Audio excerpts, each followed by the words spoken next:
Your traps are arguably the most masculine muscle you have. When you see a man with a thick neck and big traps, you can't help but feel intimidated. You can't help but respect him. Now that sounds really cringe, but it's true. As humans, we are biologically inclined to feel threatened, to feel fear in front of someone with a physical dominance over us. So you need to start training your traps more. You need to start prioritizing them in the gym. You need to start hitting them. You need to start isolating them so they grow properly.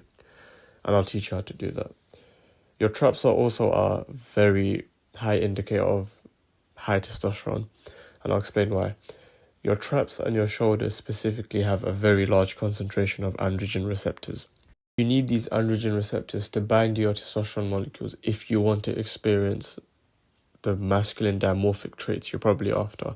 Most people start testosterone maxing to gain those dimorphic traits, such as more facial hair, deeper voice, more muscle, lower body. You won't be able to achieve these without androgen receptors, and your traps and your shoulders have a very large concentration of them, which is why you'll see that bodybuilders and people who hop on steroids or testosterone replacement therapy, TRT, their shoulders and traps will blow up really quickly and they'll look disproportionate. The shoulders and traps will be significantly bigger than the rest of their body. This is because of the androgen receptor sensitivity in the shoulders and the traps. Now, I don't have a picture of what I used to look like, but this is what my traps currently look like.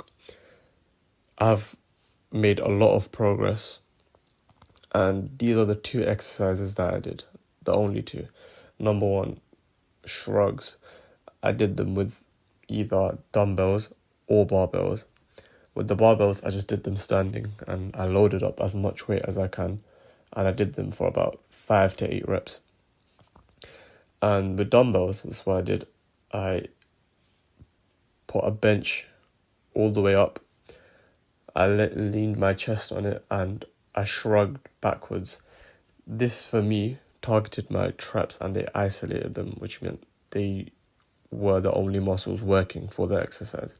And number two, I did heavy deadlifts. Your traps are stabilizers for your body. They stabilize your body when you're performing heavy, fatiguing lifts. And the deadlift is one of the most fatiguing lifts there are, especially if you're going heavy. Don't go too heavy. Don't 1 rep max your way through your workout. You'll get injured. I did about 4 to 7 reps, and I did both the shrugs and the deadlifts 3 times a week. And I saw progress within 6 to 7 weeks. I saw a visible difference. Now, there is a problem with having traps that are too big. I mentioned masculine presence, the idea of being masculine at the beginning. Now, I'm sure you don't want to be a caveman. You don't want to be too masculine. And you don't want to be those bodybuilders that I mentioned with traps and shoulders that are disproportionate to the rest of the body. I'm sure you don't want to be like that. Well, here's a way to avoid that. Number one, you need to judge yourself and see where you are. My traps were non-existent. They just weren't there. But you might be different. Your traps may be developed to a certain degree. You don't want to overtrain them. You need to judge yourself and see how much training you actually need.